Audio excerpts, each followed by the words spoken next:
Hey, welcome! Today we are diving into a massive question, one that every leader faces when they're trying to grow their impact. How do you shift from being the one who does everything to building a team that actually multiplies your efforts? It's a change that can feel a little weird, almost counterintuitive, but honestly, it's the only real way to scale. So let's break down how this whole thing works. So let's just start with a really direct question for you. You're good at what you do, you're talented, you're driven, and you get results. But has all that success accidentally made you the single point of failure? You know, when every decision, every single problem has to pass through you, well, your greatest strength can very quickly become your organization's biggest bottleneck. It's a classic trap, and so many people fall into it. And yeah, that trap actually has a name. We call it the hero leadership model. And look, it feels good, it feels productive, but it puts an absolute ceiling on what you and your team can achieve. Let's dig into what this really looks like day to day. Okay, so the hero leader, that's the go-to person, right? The one who has all the answers. Their success is measured by their own personal output.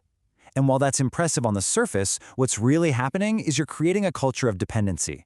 The team learns to just wait. They wait for the hero to swoop in and solve the problem, instead of learning how to solve it themselves. And this is the most crucial point right here.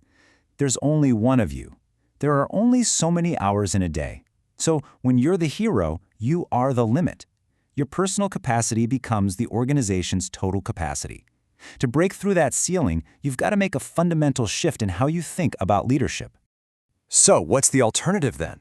Well, it's all about moving from being the hero to becoming a multiplier. And this isn't just about teamwork in the way we usually talk about it. No. This is a complete mindset shift that totally redefines what success even looks like for a leader. And wow, the contrast is it's stark. A hero focuses on their own output. A multiplier, they're obsessed with the team's collective scalability. A hero measures success by what they do, but a multiplier, they measure success by how many other leaders they can develop. A hero sees the team as a bunch of helpers. A multiplier sees the team as future leaders who need to be empowered. It is an absolute game changer. And this really nails the new goal with this acronym, TEAM.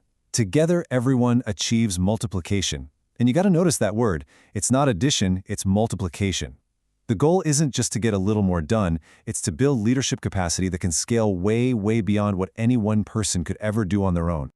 So the big question is, how do we actually do this? Well, it turns out there's this timeless case study on this exact leadership shift. It's found in a story from the Gospel of Mark, chapter 6. And believe it or not, it lays out a blueprint that is incredibly relevant for us today. It all starts right here. He's faced with this massive, hungry crowd, and the very first thing he does isn't to start handing out food himself, it's to create order. This first principle is just huge. So often, growth fails not because there's a lack of talent, but because there's a lack of clarity. I mean, think about it. Whether you're in a startup trying to scale or a nonprofit managing a huge event, if you don't have clear roles, talented people just end up tripping over each other. This structure wasn't about control, it was about creating an environment where the team could actually do their jobs effectively.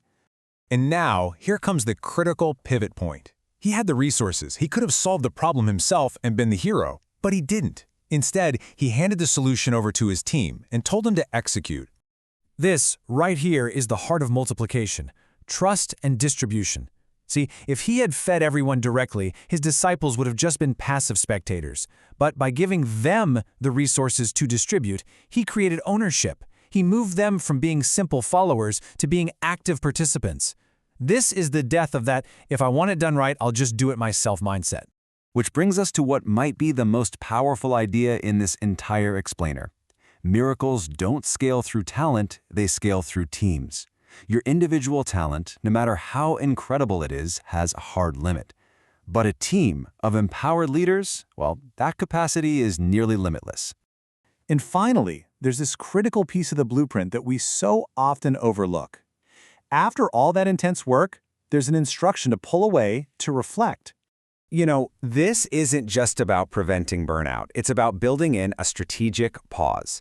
This is that dedicated space where a leader has to step back from doing the work to really evaluate how the work is getting done. It's where you have to ask yourself that really tough question.